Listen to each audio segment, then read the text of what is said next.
Hello and welcome to Dance Chat with Aubre Hill. I am your host, and it is my great pleasure and honor to be presenting these conversations, diving into teaching philosophies, history, culture, changes in the community, and so much more as we explore our rich living history. I hope you enjoy and thank you for joining.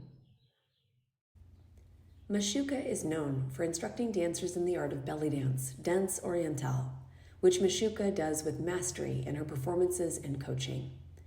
Ma Shuqa began dancing in 1973 and has immersed herself in the dance genre.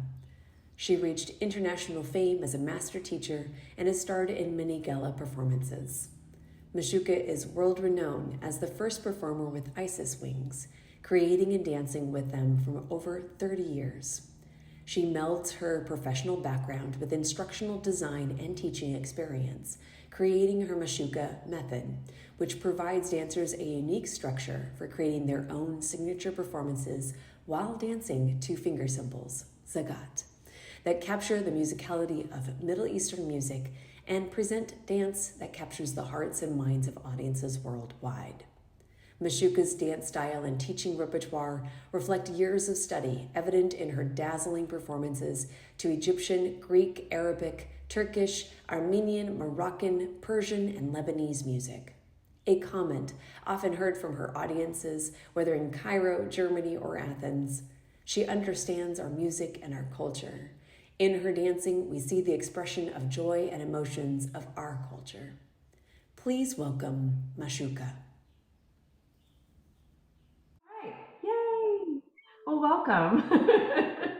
Thank you. I wanted to just start. It's always nice to get a little bit more around kind of origins of the dance history itself. And so I know that you started back in 1973 with your first class. Yes. Yes, And I believe it was inspired mainly to try to get a workout into your schedule, that's right. Yes. which I love that there's so many different reasons that people come into this dance form. And that's definitely one that I think is quite common. What were some of your first impressions though? Like you took that first class and obviously you kept going within it. Oh, yes, yes. Well, it was interesting because the alternative was Polynesian.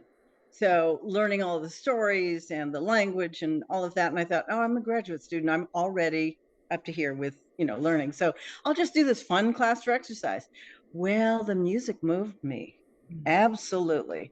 And the fact that at that time it was all improv.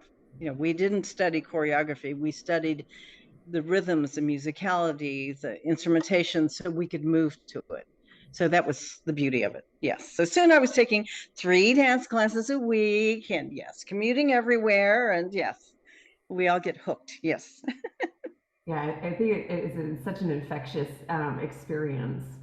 So the music is what got you in that. Do you remember that very first class? Like what was your kind of exposure to Middle Eastern dance prior to taking that class? Did you have certain expectations or There anything? wasn't for me. I didn't have any, unlike Carl. Carl had heard and seen dance, but I hadn't. And I took from this woman who happened to be a Black woman, and we all thought she was mysterious and from Africa, right? She let us believe that too. But it just seemed exotic and wonderful, and you could move so smoothly. That was the joy of it. Yes, like this is wonderful exercise, but it really feels very, passionate. Yeah. Wonderful, Mhm. wonderful. I feel like the idea of the form being exotic is something that we're investigating now in a really interesting way. And it's still very enticing, right, to a variety of different people to try something that is outside of their own experience. Yes. And my feeling around it is Uh-huh. that we used to use the word exotic in that type of way, but that what we're kind of currently going through in a variety of conversations is how that word has also been kind of woven in a sense of kind of otherhood in an aspect that creates potentially kind of a cultural center or a decentering of other cultural forms. How do you feel Well, about the word I, exotic? yes, after that first class, the exotic went away because it was women's lib time. burn the bra, be an individual. And then I really related to the fact that this is a woman's dance.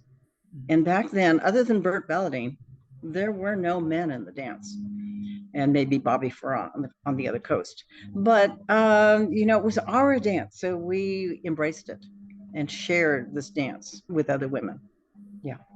So the exoticism went away. There you go. There you go. Fantastic. So your first experience really with any kind of belly dance form was taking the class. Yes. Yes. Oh my goodness.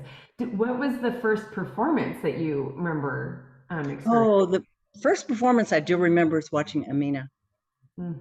Amina, yes, at the clubs, and then Reina Alcala, and on it goes. Yes, both the two nightclubs on Broadway in San Francisco. And again, that's an exotic environment across the street from topless dancing. So I was still sort of uncomfortable with it, but so I didn't dance on Broadway. I just filled in for other people because, the atmosphere. It's not really what I wanted, but the music was wonderful. Live music, yes. Mm-hmm. So there's two questions that actually popped into my brain within that. Right. What shifted like from taking classes to being like, I want to perform, or maybe I should try this performing thing, or I mean, especially thinking about the education at that point was really based upon improvisation, right? It's a very different experience than most people taking classes now where they're learning combos and choreographies and then maybe doing a recital. So what was the maybe the inspiration point to be like, I think I should perform? Well, the interesting thing is my mother-in-law was raising Arabian horses, which is how I got my name, incidentally. And so she said, why don't you come and dance at the next Arabian horse show? So, after 2 months of lessons, oh boy, we'll put together a costume and do something. And I still have that 8 millimeter. It's really bad, step, hip. And can you remember if we've done any other steps? Because back then people were drilling, maybe they still do now, but it wasn't very creative and beautiful. However, what happened is I burned my feet on the carpet, bare feet. So I had to go down. They all thought I was grandstanding doing floor work. But my feet were so blistered, I could only just sit there and do beautiful handwork. But at that point, I said, yeah, it works. And so Carl carried me off the carpet. It was like, that's been a theme in my dancing too, to have a male carry me on stage or off the stage. Yes, but that's when I decided, oh, I'm not doing the regimented steps, and it feels wonderful to relate to the music. That was the turning point. 8 weeks. Oh my goodness. Yes. That, I mean, like thinking about that, that takes a tremendous amount of courage or trust, or that you have support around you, right? Like Yes. your loved ones are like, yeah, let's do this. Mm-hmm, mm-hmm. And then, of course, the funny one, my signature Zaguerie has been so loud. I got the entire, however many horses there were, neighing. As I did my Zaguerie, they'd answer back, and on and goes. Well, as you mentioned it, so how did you get your name? How did that? Yeah, so back then you chose a stage name, especially if you thought you were going to have another career. That was really important. Bias back then, even though we had women's lib, we still ran up against the bias of being fired. I've known many dancers who were. Yeah, I was almost. And so she said, well, you have your choice. I have 4 at this time.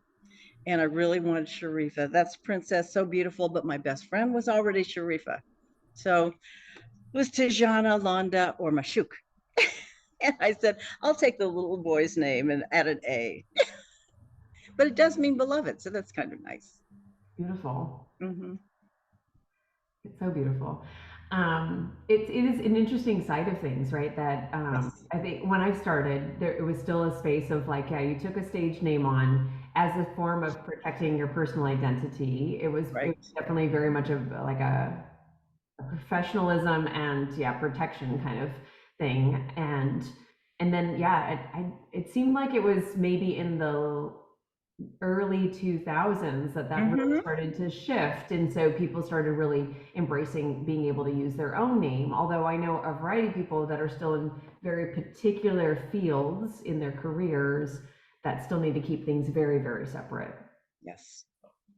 It's just that kind of space of like, we've moved forward, but there's still so much wonderful growth and learning we can Right. do. But for me, having that stage name separated my career, my life, my personality, because I'm a Gemini.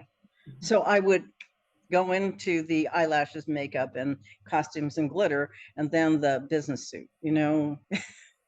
Yeah. So it was helpful. Did you find that allowed for kind of more freedom within how you could approach your dancing because you had it as a separate space? Absolutely. There were really only three memorable times when I would be hired for a show or a wedding and such and say, oh, I know that person. Oh, goodness, it must be a musician.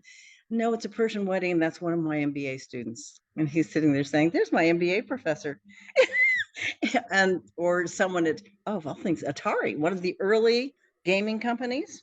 And my MBA counterpart in my cohort of studies was sitting next to the president. And so, you know, and he says, you don't know me, please leave. So, I mean, there was that, you know, it didn't really fit with the other half as an entertainer. Right. Yeah. Yeah.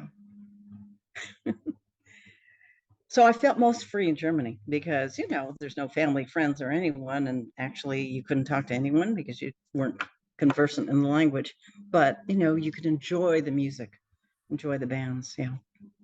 Mm-hmm. That makes me kind of think about the fact that we have all of our, it's not baggage, but our personal lives, right? That can potentially, we have to take care of that, right? That's an Mm-hmm. aspect of duty and honor and respect that we take care of um, our personal lives, our connections, our families, and everything along those lines. And how in the entertainment world, right, that there's conversations that we end up having around that in maybe a really different way than a lot of other fields do. Maybe in politics is maybe the other side of this quite a bit, right? But really thinking about how for some people these are one and the same, and for Yes. others, yeah, it feels maybe unsafe or that it feels disrespectful or maybe more like freeing to, yeah, like have them completely separate so that you can be stepping into like this, yeah, this other personality space, right? That is a very much a side of you. It's not a like a denial of who you are or anything like that, but this kind of other aspect that you get to like maybe more fully embrace instead of worrying about melding them together. Yes. I met a woman at a relative's wedding once, and she came up, she hugged me, embraced. She said, we share something in common. I said, Belva Davis, you are the local political reporter. My goodness, do I know a celebrity?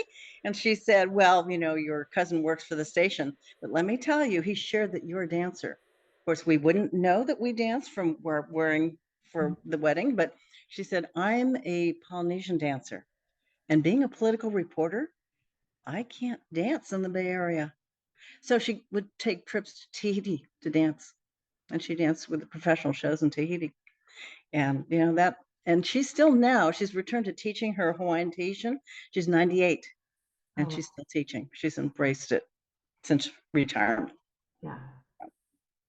Oh, that's wonderful that that she's dancing and teaching still, but also Mm-hmm. that she really gets to find home in that at this juncture in life. So that's how I feel. I hardly hear my regular name at all. I'm just Ma Shuqa. So do you still work in a variety of your other career elements of things? Not at all. We, you know, as you know, you go through the cancer journey. And then I had a wake up call and said, do I really need to do this? No, I put in 30 years. I can walk away from that. I miss it, but I miss the MBA students and all the fabulous things they developed, my medical students and all of the medical systems that they managed. What, you know, Yeah. yeah. Yeah. Yeah. Any big life changing thing like moving through cancer, I think really about you have to evaluate, right? Like really what your priorities are. And there's so many wonderful things to learn and experience and do in this life, but we Yes. still have a finite amount of time and energy. And I think that energy part is really what came into my big lesson of being like, okay, this is how much energy I have today. So Yes. where do it become that currency becomes more valuable, right? You're like, Right. really, where do I want to put this? What relationships I absolutely need to put this in. And it's not about not caring about the other things, but it's just like, you have to make choices at that certain point. Yes. Mm-hmm.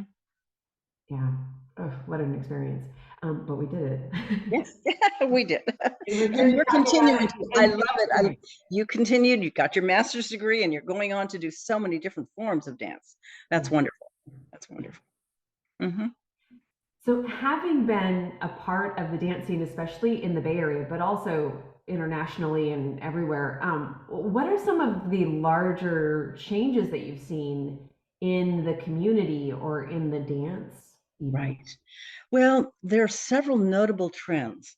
Given that people no longer buy a record or a CD and they have the liner notes, dancers are not bothering to even do the research to find out what the music is all about. They don't know rhythms. They don't know, the aspects of the music that are cultural, the difference. And many are not even dancing to Middle Eastern music.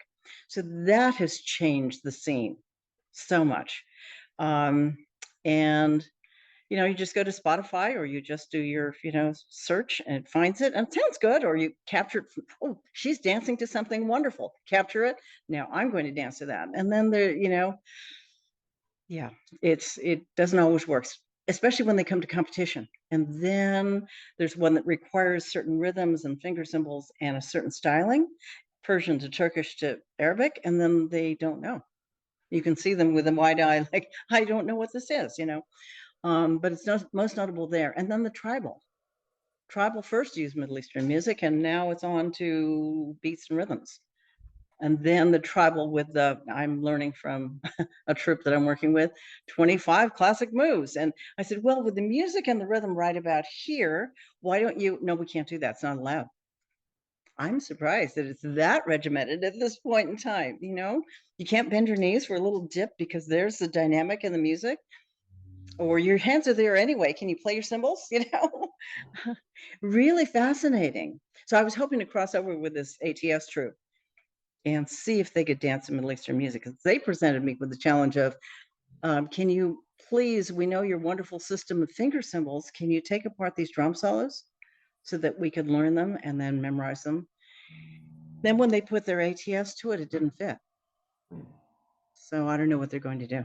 And they don't want me changing their ATS. So I was hoping it was going to be a crossover moment. Yeah, so those two things are notable. Yeah, and they're all based on rhythm and musicality and the different cultural aspects of the music itself. You need to dance differently, right? Yeah, but they don't know that they don't know. Right, right. And with that music change, do you see, hindsight being a beautiful observer of things and trends? Do you see that certain music becomes more of a trend then versus like a richness of education and study? Right. What happens is you find people locating on YouTube. It used to be they bought a video, but locating on YouTube a nice show and then memorizing that. But if you don't have that person's personality and you try to mold yourself into the nuance of how they move, you can tell it's awkward. They've memorized it. Yeah. Mhm. Hmm. So I think the beauty of an individual dancer is what I promote. I've never had a troupe and won't, because as a photographer, you need to be perfectly synchronized, right? And some people want to do that and other people want to do that. And so I think I'm promoting the individual, because then the individual needs to learn and embrace more of the rhythms, the musicality, the dynamics of the music. And then I think it's a beautiful experience for the dancer as well as the audience. Yeah. But I mean, I can see a troupe sisterhood. It looks beautiful together. You can dance. Yeah, right away. Yeah. Yeah, because there's a sense of everything is kind of, well, more things are curated, right, when you're a part Right. of a group. So that's why you've never had a dance company. Never had a dance company, but I've worked with many award-winning troupes. So I've polished them I've said, well, do you really want to do that because the music's doing this? Or let's get all of your bodies to move in ways that are harmonious for each of your bodies, right? Mm-hmm. Yeah, I love both, honestly, because the individual, like really getting a chance to think about the unique elements that you bring to the planet, Mm-hmm. and Mm-hmm. how you get to express that through the dance. And for me, I love working with groups because it's like the orchestra, right? It's Yes. got all of the beautiful uniquenesses that allow everybody to shine versus thinking of it as a comparison or a sameness, right? Right. But that there can be a connection across that way that can really allow everyone to kind of like step forward in that much kind of bigger type of way. And that's always been my goal within it. I think my evolution within working with groups has really changed over the years in order to really help facilitate that more. But my kind of gut feeling around it is that, especially in the late 90s and into the 2000s, when we started seeing a lot of very large dance companies there, and it was had almost this like rocket effect, like Yes. everyone was exactly the same, right? A lot of groups even wanted dancers that were all like the same body size-ish or height, and everyone was wearing exactly the same costumes, and there was a sense of precision behind it.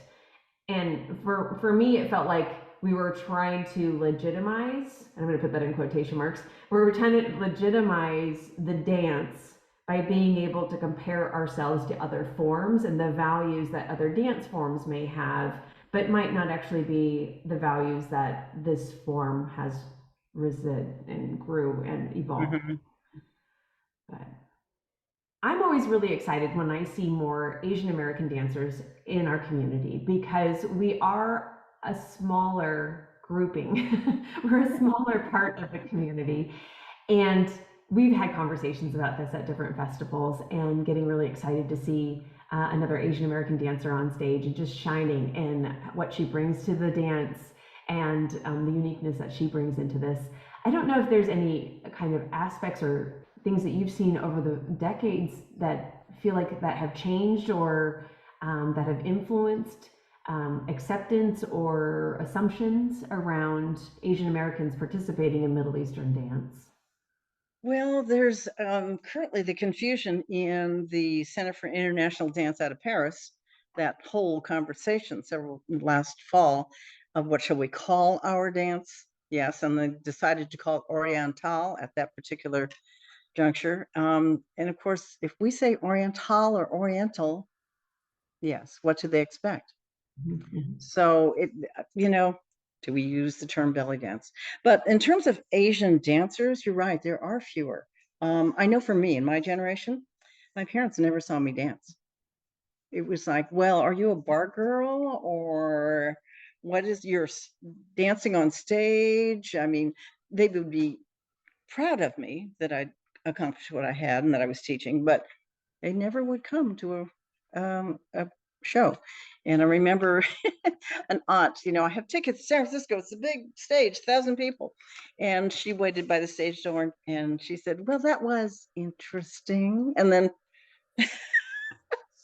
oh my goodness, I was her favorite niece until that point. Carried out on the stage of a weightlifter. And I still remember to this day, someone in that big crowd said, that's not her husband. She must be playing around. No one will fess up to that, but I don't know if you want to put that in the recording, but that was interesting. And we both, did you hear that? I heard that. But I had a big mask and headdress. And I thought, I'm not just going to toss that on the floor. How about if I have him bring me out in his arms and then he'll just remove it and strut off stage? So that was the plan, right? So that's why I was in another man's arms. But so I've had experiences like that were pretty interesting. Yeah, I'll talk about Asian dancing. So one time in San Francisco, there was an Asian violinist, but long straight hair being what it is. And my eye makeup, is pretty noticeable. So I danced the first half in intermission. I'm in the audience. A woman comes up and embraces me and says, oh, your violin playing is magnificent. I took the moment to say, and I've never played before. She turns to her friends and says, oh my God, virtuoso, whatever. And I didn't have the heart to say, no, that was a joke. I know. Years later, we're wine tasting in Napa with the long tables. People are picnicking. I'm telling that true story. We're all drunk. And the woman down the way says, so you don't play the violin? I said, that's right. The point of the story is all Asians look alike, whether or not you have a lot of makeup on. So yeah, have you been confused with other Asian dancers? They sort of get your name and then say, oh, you're not that dancer, because there are so very few of us There that is, and do. I feel like for me personally, I'm very passing in a lot of different settings, but I definitely Yeah, have had the thing where like, oh, you have even mildly close to silhouettes or similar hair, and so people just think you're all one and the same. right. And you're like, oh wait, no, no, no, that's no. No, right. I know. So Amina and I have been for years, No, I'm not Amina. She's not Ma Shuqa, but we're friends. Yeah. It's, long straight hair and what do you get? Right, right. Yeah. Oh, and it's so the terminology thing I think is fascinating. I'm going to use the word fascinating because Yes. um we're so evolving on it so much right now. And yeah, that came out of that international conversation being like this is what we're going to use Yes. and terms are so contextual to the area, to the region, and I Right. think what we're lacking right now is we're trying to figure out terminology that works on a global scale, but all these words mean such different things in different areas.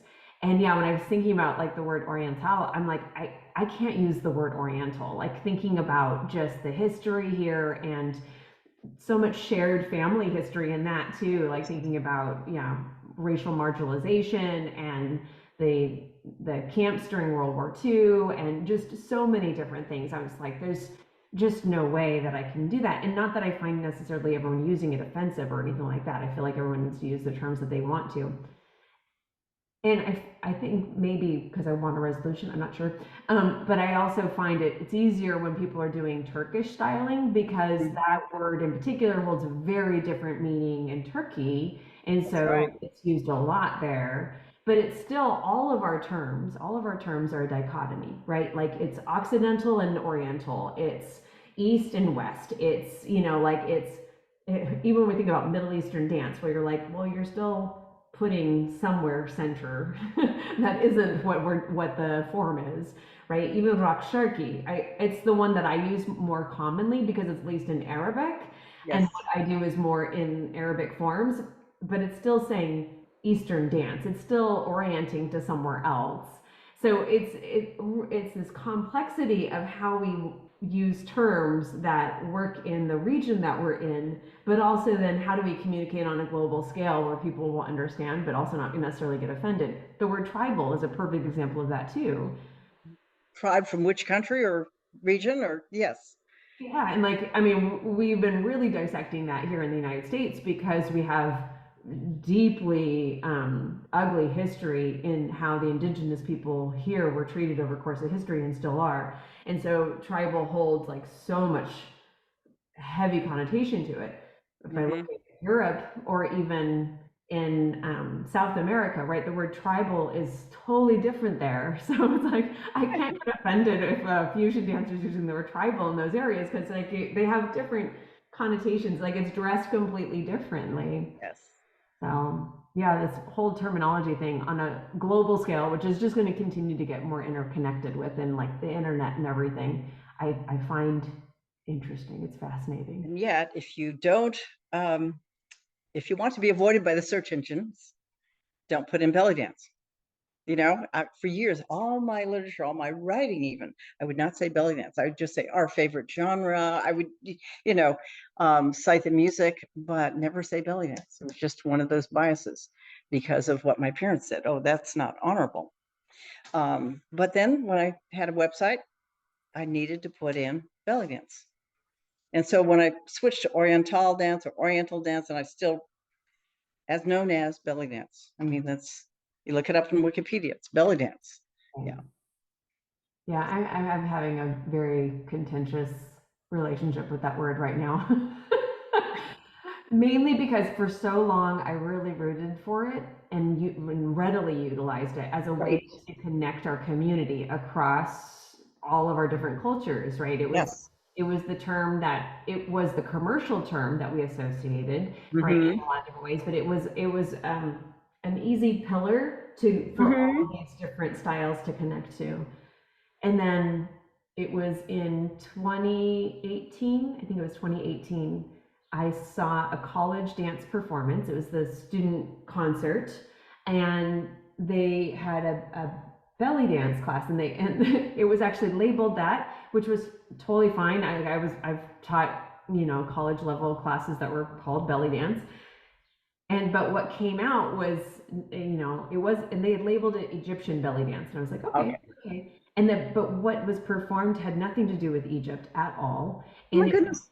so filled with stereotypes Oh. of like very like it was total Orientalism basically. Like it was in his presentation, in music, in costuming, in gestures, in representations of femininity. Like I was like fuming in the audience, and also Yes. like trying to be like, these are students, this is what they've been taught to Oh do. my So, goodness. just thinking about like, one, that they're trying to do the best job that they can, but also I think that's where my heart was breaking a little bit more, and thinking about, this is what they're being taught is Egyptian belly dance.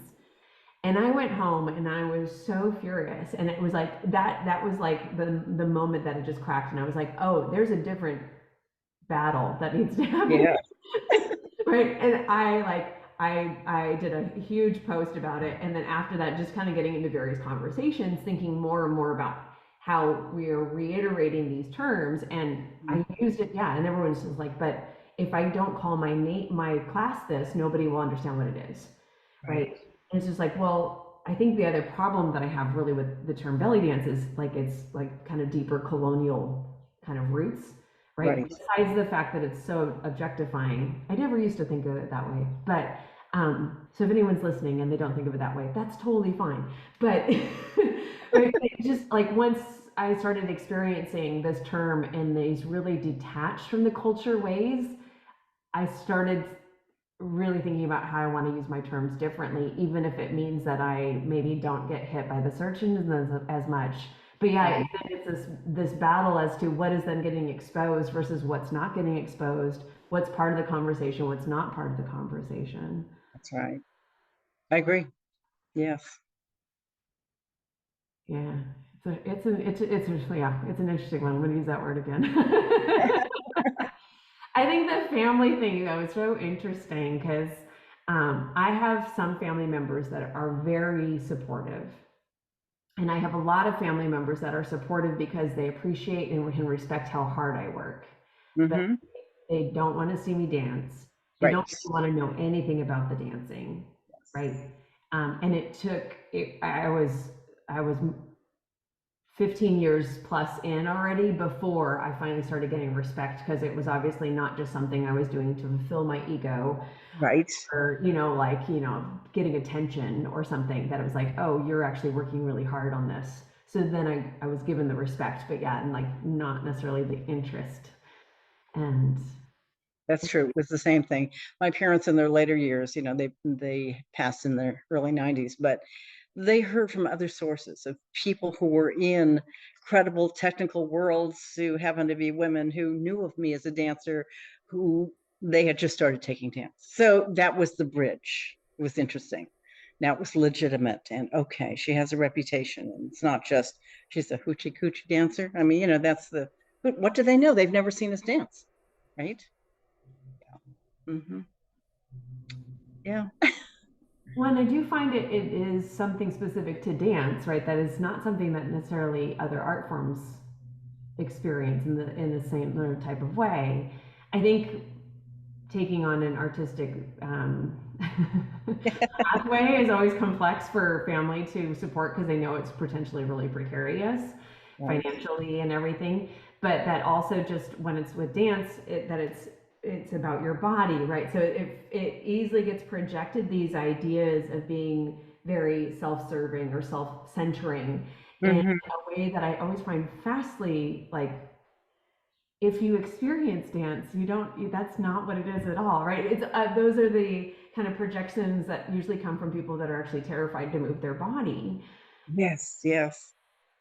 Or the occasional dancer that will come and say, "Well, I can't wait to show my boyfriend for a turn on." No, you need to study this. Or the new ones that are coming, the X generation, where they've been watching hours of YouTube. And after the first lesson, they'll say, "Why don't I look like the YouTube?" After, one lesson. And the wise ones in the class say, "No, no, no, I've been coming for 30 years. And you need to study this."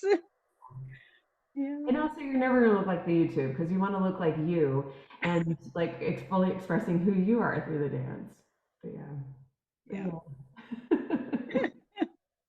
No, I do have some crossover confusion. I do get Bollywood dancers because if you look up Ma Shuqa, there is an Indian Bollywood singer who, does sometimes wear a coin hip wrap, and it's spelled exactly the same way, but without the little star, Ma Shuqa. And of course, she's what, probably 30, 40 years younger. So I had my name first. I was gonna say I don't think I've ever heard of another Mashuka, so that's Yeah. interesting. Uh-huh. I think of it being really interesting too in the idea of like what people are exposed to now as a part of the dance, right? And how that has changed over time. Like I remember within very particular moments of like Shakira becoming really Yes. popular. That was a big one. I know down here, especially in Southern California, but I bet up there as well, when El Clone came out, that Hmm. Spanish TV show, and like the main star in that is a dancer. Like these interesting kind of, even when Mate, Prince's partner at the time, she was a Hmm. part of his music videos, right? So we would see these popular references to the dance that kind of were like, oh, people would be like, okay, that's what it is. Hmm. And now I think we get so many more interesting, I'm using that word again, so loaded, kind of more cultural connotations around things just within the Gulf Wars, within 9/11, within so much more of the political aspects of things, immigration, not necessarily any of these things for like good reasons, but that it allows for cultural exchange that has just happened over the course of much of our history. Yes. And one time where being Oriental as a workshop instructor actually served the producer really well was I was scheduled to teach within weeks of the 9/11 bombing in Florida, in the small little town where two of them got their pilot's license. So they put up a big banner, American belly dancer, and they said to me privately, "Thank goodness you don't look a Middle Eastern. We can really, they had armed guards, the whole thing, but they said, well, we're going to go out on an edge here and have this, but we're going to call it American belly dance. Hope you don't mind, because we don't, if we call it Middle Eastern right now, the whole fervor and fear at that time was pretty palpable. Yeah. Yeah. But also, then right after that, like Arabic classes became huge everywhere. Everyone wanted to learn Arabic. Right. Dance classes actually became really, really popular. It was removed, it felt like from my perspective down here in the LA area, that it was removed from entertainment, Hmm. but that the education, people wanted to know more. They wanted to get their hands on anything that they were like, I don't even know where this country is. Like, what is this about? Like, and which I just found that interesting Hmm. as a response. Right. Interesting, fascinating, and people wanted to know more. Yes. And now within just the same type of way as U.S. history has happened, like we have hummus at like every restaurant, and like these things that become like a part of like almost mainstream culture because of unfortunate political aspects of things, right? That start to bring in more dialogue around cultural identity, even if it's like maybe the tip of the iceberg about culture, but at least it's some aspect. Yes. But yeah, the weirdness of history itself. So separate from hummus, Hmm. you are famously known as being the Isis Wing dancer. and one of the first to really dance with Isis wings. How did that come about? It came about because we have an Egyptian museum, Rosicrucian Museum, in our area. So I was invited to dance for a banquet and actually emerged from King Tut's tomb, the replica. And so I thought, well, then I think I should be Isis. So I actually quilted a pair of gold Isis wings that actually look like all the wings you see on statues, right? And then made it, the full collar out of coral and turquoise, and the typical, as you say, the Egyptian look with the draped everything. And I did a dance to, of all things, Farouk Tekbilek is nigh, so Turkish, but and from that time on, I kept getting asked to do the Isis wings. So then the gal in Aisha in New York City started making them. Mm. Yes. Hers are still the best. Every time a student comes in and said, "Oh, what are these?" I said, "Yeah, these are the $250 a pair." That was her living. So, and then someone sent them to Egypt and then on to China, right? So now they're affordable and you can get them in every color. But so Isis wings. And I began with the original Isis wings I put sticks in the end and then started dancing with Isis wings. Yeah. Mm-hmm. So, there are tips and tricks on dancing with Isis wings, and I have a whole seminar on that. And I always watch carefully to see how people are going to use them and how often people get wrapped up in them, yeah, or they wrap them around their sticks. Yeah, there are tips to using them. Mm-hmm. So that's how I became known for that. That's fantastic. And thinking about movement wise, did you just experiment with the idea of fabric, or were you, because I know capes were also used at various Capes. time periods, and Yes. what inspired kind of the repertoire? Right. So I had the cape experience too, but we didn't have the sticks in the cape, right? Yeah, they were just long pieces of fabric. And but it really is the movement of the pleated wings that move so differently than even silk Isis wings. But it's so easy for people to get wrapped up in, you know. And the key, I'll tell everybody now, share the secret. You actually need to know your music so well that you move before. It's on the end you start moving. If you go on the actual beat, it's late because the fabric needs to flow. It will be late. It will look awkward. Why is it awkward? Because they're doing this and they look like a flag girl. But if it's, and get it to start dynamically flowing, that is the key with Isis wings. Yeah. And then certain music, obviously. Yeah, it works.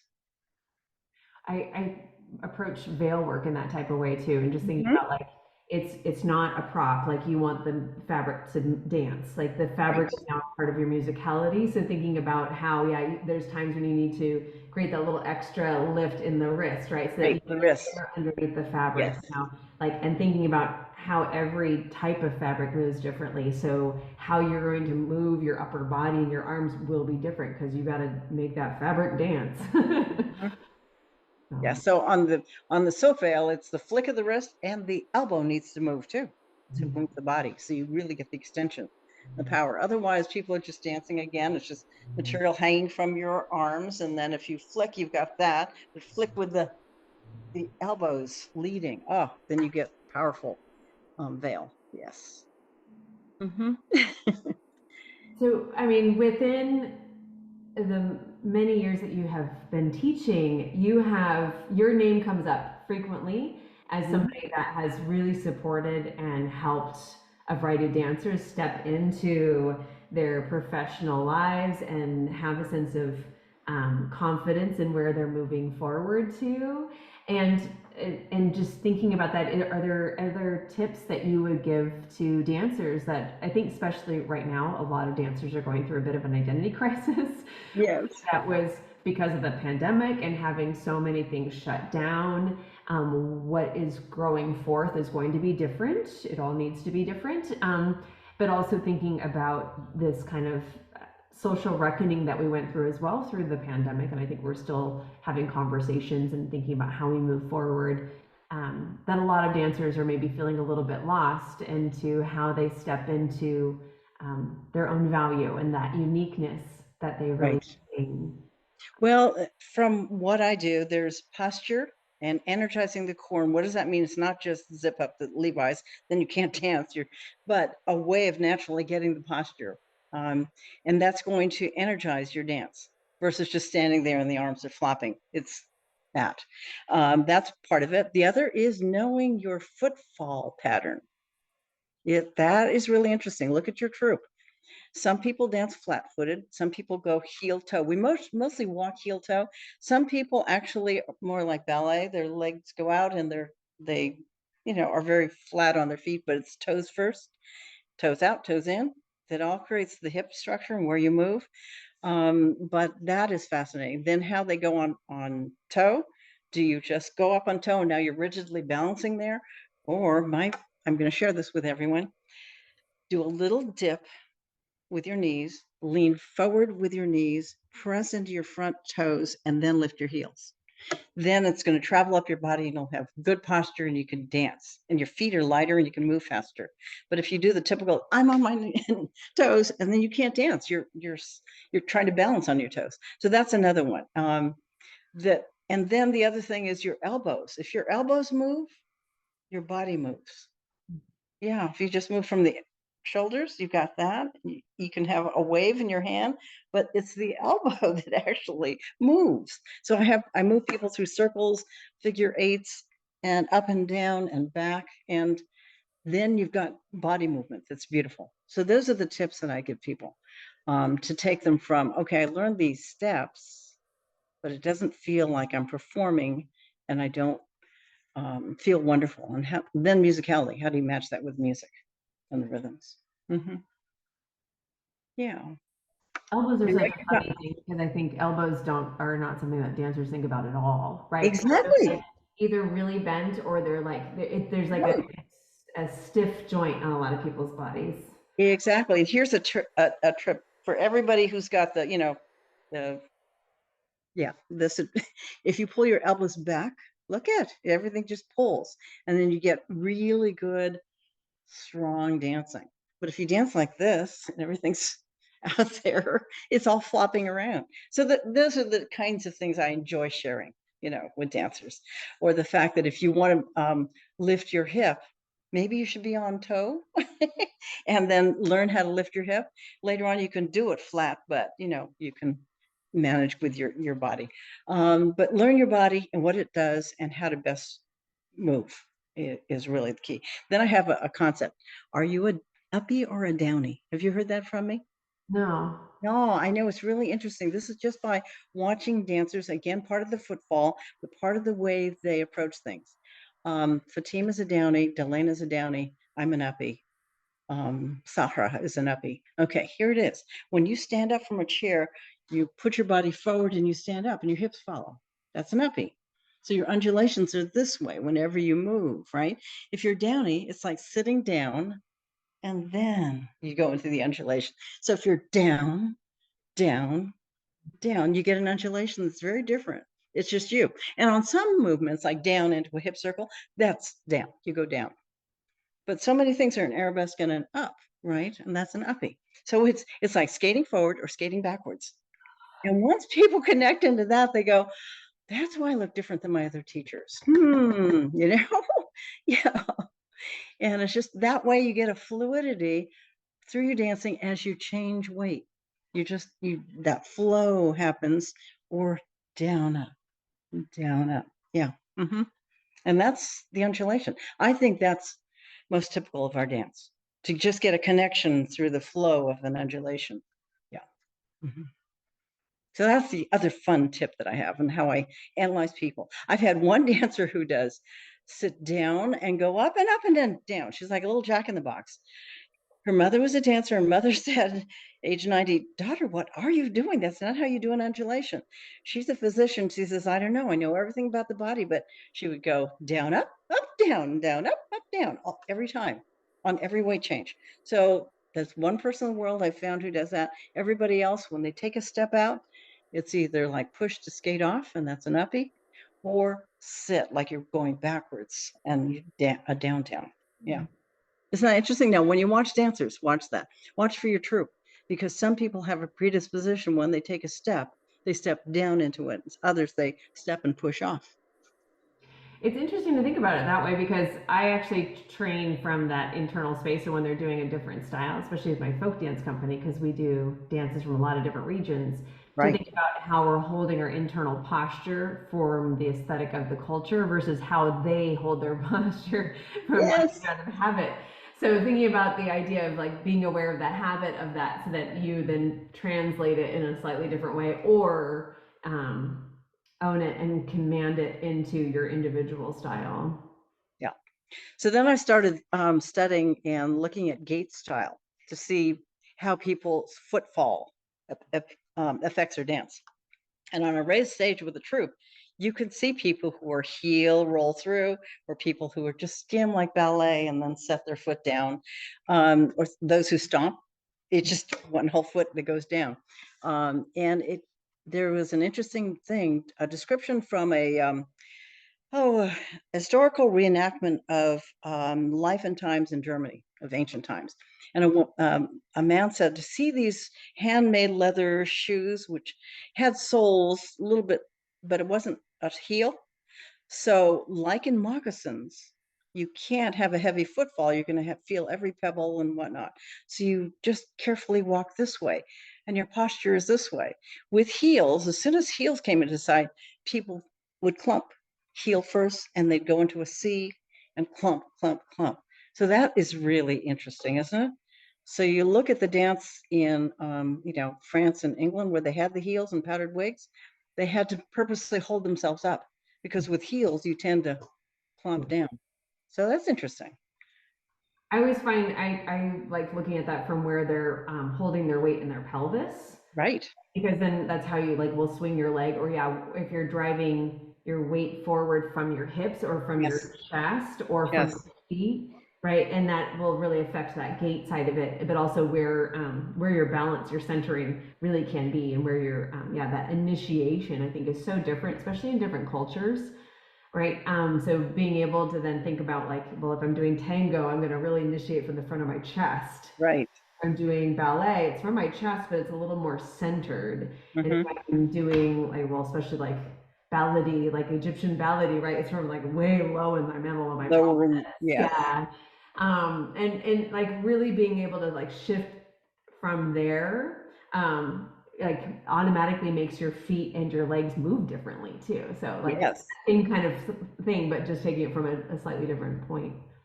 Or those who are in ballet can't release their hips at the beginning because they're so drawn in and up. And those who are more hip centered can, oh, shimmy's great. These feel great. Yeah. Mm-hmm. Yeah, no, yeah. No.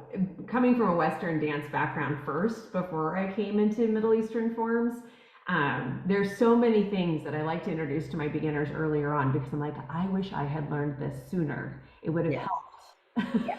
so That's right. much. But yeah, that like just like relaxing the weight down a little bit Yes. so that the hips can actually be loose and relaxed. And you also don't feel like you're precariously standing there. Like you can feel balanced and really grounded into the floor Right. also being a tree and trying to like grip the floor, which I see Iranian dancers do as well. But yeah, Mm-hmm. so fantastic. Oh my Yeah. goodness. So So, I see that in your dancing. I love that in your dancing. Yes. thank you. Yeah, a real physicality that works beautifully for the dance. Thank you. It is so fascinating, right? It's such a beautiful reflection because you can learn about yourself, which is why I think it can be so empowering for people to experience. Like really getting a chance to fall in love with the vessel that they're in and Right. understand like, that their uniqueness is like a beautiful aspect that they can bring into their expression. Mm-hmm. And I think learning about movements in different cultures is such a great way to understand that too, because we can't be necessarily aware of our own habits unless we come across something that's different. Right. So within that, what's inspiring you right now? Well, one of the things, and let me do this, a little commercial break. Ooh, Ooh, what this is our retreats. retreat. This is our retreat. And it's basically a labor of love for Carl and I, but with all of this, I give people a big 3-ring binder of everything I've ever written, all my dance notes, all the rhythms, all the, patterns and choreographies. And we don't have time to get to it all, but it's just what we can in 30 hours on the weekend. And then we take them to a place where they can dance. Carl does a video and, photos, and he barbecues. It's just a wonderful time. So just 6 people so that we can just enjoy each other for the weekend. And then they come and stay at the studio. It's Turkish harem style, I call it.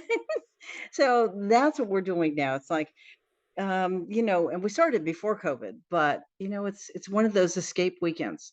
And so we get people coming in from, other parts of the country for the California redwoods and the sunroom and such. That's what I want to offer. But it's like, I've done all this reading and research and writing. I want to share it. So I'm about to probably launch a email newsletter, just because I have all these writings and so many of the magazines are going away. So I'll just keep posting things for people to, to have. That'd be wonderful. Yeah, because you've written, I have an archive of magazines. You have written so many amazing articles about physical training, about photographs, about stage presence, about health and healing, about like so many different topics. So that would be amazing. So anything that I research for my own personal, desire, and to stay in touch with health topics and, the physiology and all of that, then I want to write an article and share that with the world. That's important to me. So I'm trying to decide, is it new dance news from, or is it belly dance news from Ma Shuqa? I don't know. Yeah. Yeah. And then a calendar so people can coordinate or see what options are out there for events. It's hard to know. Yeah. To connect people into everything that's happening. Yeah, I feel like we used to have kind of regional associations, like MECTA or, like various Middle Eastern dance associations for those regions. And most of those have fallen away. And so we're relying a lot of like on social medias and various things like that. But that's not a very consistent way to get information out to everybody. And not everybody wants to be on social media or on the same platform. I've restarted LA Rocks for the LA area, the Southern California area, so that we can have a community calendar. And and right now it's very minimal, and more so that it's utilized by the producers, so that we can coordinate a little bit more to try not to have things all at the same time, but we can then really support each other's different projects and things like that. And then getting a chance to also have like a teacher directory and things, because people are always teaching different things, and I think it's so nice for people to be able to have options, because sometimes it's about personality style, sometimes it's about the style of the dance, sometimes it's just about location and time, right? Like to being able to kind of support people continuing to study and learn and grow and connect into the community. Yeah, I see you as a not only a producer, but someone who networks with others and supports others. So that's, really wonderful. I love this community so much. Like I mean, the dance has given me so much, and it's also allowed me to cross paths with so many amazing people, such as yourself. It's such a gift in this life. So, well, thank you so very much for this time. I'm also so excited to have you for California Legends, because you do all of this amazing stuff, but we don't get actually a chance to have you teach in the LA area very often.